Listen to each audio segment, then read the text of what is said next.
Edge radio broadcast with your host, Daniel Ott. Uvu is the next evolution in online communication, an easy way to have face-to-face video chat. Talk one-on-one for up to 6 people at one time in 3D smooth video display with clear sound. Record and send messages to those on and off the Uvu service. Chat with up to 6 people or send messages to users that are even offline.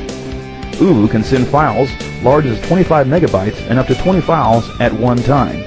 Uvu is remarkable, easy to use, easy to download, and easy to install, and best of all, it is free. Uvu, the official video conference service of the Edge TV broadcast. If you would like this free service, please contact uvu.com. That's www.oovoo.com.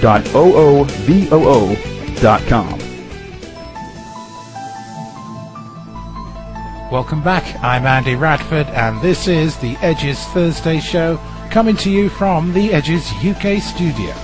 Later on in the show, Edge Correspondent C.M. Leslie's third report, and also Edge Correspondent Stuart Harrison's report on his second trip to the UK Halls of Power and the occult practices there. And now it's time for Gina Romano continuing her investigations into organized gang stalking and electronic warfare. This week, Gina is talking to Roberta, the founder member of Citizens Against Legal and Moral Abuse. Here they are now, Gina Romano and Roberta. Hi, this is Gina Romano, Edge Correspondent. Today I'm here with Roberta.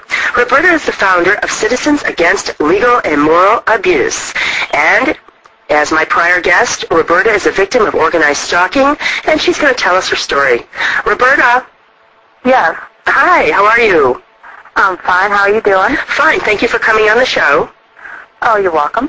I want to start out by asking you, why did you start your organization, your Citizens Against Legal and Moral Abuse?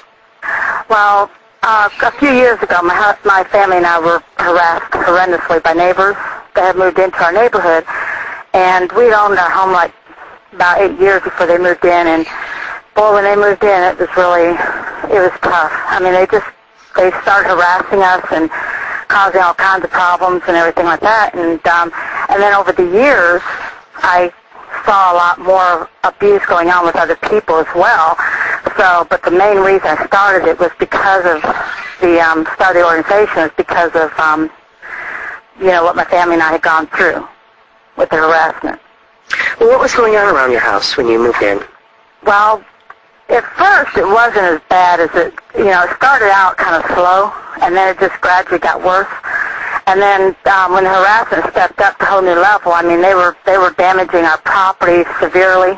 I mean, they were slashing our swimming pool and our sundome and our trees and egging our house, and they were just doing numerous things to us. It got to the point where we couldn't even go to church anymore because we were afraid if we all left the house at the same time or something that we may not have a house to come home to. So we went ahead and we just, then they, besides all the damaging of the property they did, they went ahead and they used the legal system to, horrendously, to, filing false Baker Acts and different stuff like that. What happened with that? What did they do? Well, for one, they went ahead and the main thing they first started doing as far as the legal abuse goes is when they filed a Baker Act against me. And that was when we learned about the Baker Act law. We had no idea about the Baker Act law until then. And before you go further, can you explain to our listeners about the Baker Act law in Florida? Sure. The Baker Act law here in Florida is where a judge signs the order to have someone committed into a mental institution for 72-hour evaluation. It's up to the facility on whether they keep you longer or not, but the Baker Act initially is just for a 72-hour evaluation. And what the neighbors did to us was that they went ahead and they had filed, I guess 3 of them went down to the courthouse, and they signed a petition under oath stating what they were putting on the petition is true, which much of it was false anyway, and some of it was just kind of way fabricated, Jim. It wasn't either false or blown way out of proportion. And so they went ahead and they got a judge to sign the order under some of the things that they put on there was like, because I had a family daycare home at the time, like maybe I had supposedly had spanked a child for spilling juice and stuff like that, which is not a criteria for a Baker Act. A criteria for a Baker Act is when if someone is a danger to himself or others. And and then once the judge signs the order, then the officers, the police are ordered to come to your house and take you to a mental institution. You're forced against your will. That's what happened to you with these neighbors. Yeah. Well, that's what would have happened. At first, there was corruption that went on with my story, but not at the beginning. There were two officers that arrived at our house, and they came under the judge's orders.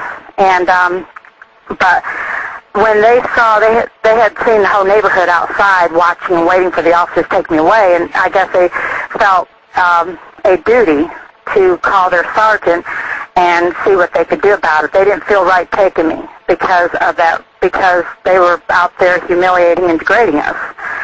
So we went ahead and they called the sergeant. The sergeant came out, and it's very unusual for officers not to abide by the judge's orders.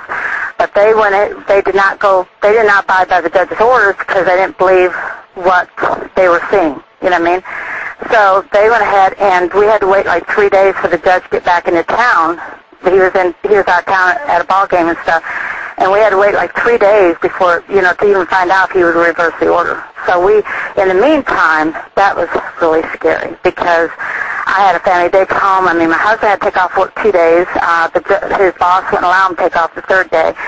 So the third day, I was even more worried because how was I going to explain that to the parents if they came and got me anyway? So it was really humiliating. Well, I have talked to a couple other people who were placed in institutions under that Baker Act, and, they were not happy about it either.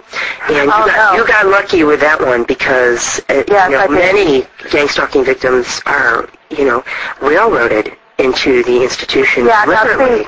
But the thing of it is even though I wasn't taken, the ramifications are still there. You know what I mean? The humiliation, they were using the law for something that was just for their own benefit. They were just getting some cheap thrill out of it. They were trying to show all the other neighbors that I was crazy, trying to make me look like I was crazy. So sure, to discredit you. That's what they do. Right.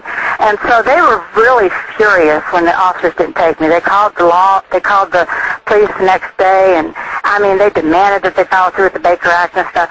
But when they didn't follow through, when that didn't go through the way they wanted it to, then they went ahead and tried to file a second Baker Act on me.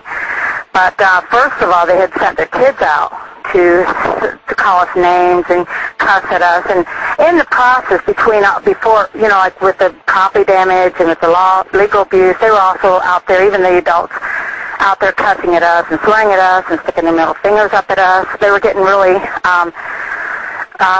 furious, when we wouldn't respond the way they wanted us to. What was the point in doing to them what they were doing to us? You know what I mean?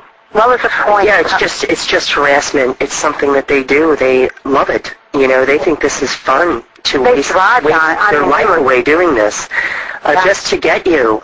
And you feel that almost your entire neighborhood is involved. Well, for the most part, some would just turn their heads. But see, there were a couple houses that were related to each other as well. Then there was another neighbor. Every time a new neighbor would move into the neighborhood, they'd get them to conspire with them. They were able to get other people involved in this harassment, and people we didn't even know. It was crazy. It was just, I had to do some checking just to find out who this person was and who that person was, and couldn't figure out, if they were related. There was corruption with the sheriff's department later on, and I found a link between one of the neighbors and the police at that time, one time and stuff. But as far as it was really an awful experience. Every single day we had to worry and wonder what they were going to do to us next. We just could not, we couldn't fathom what was going on. We thought, oh, God, isn't this ever going to end? You know what I mean? Well, sure, and it never does. It's just ongoing, 24 hours.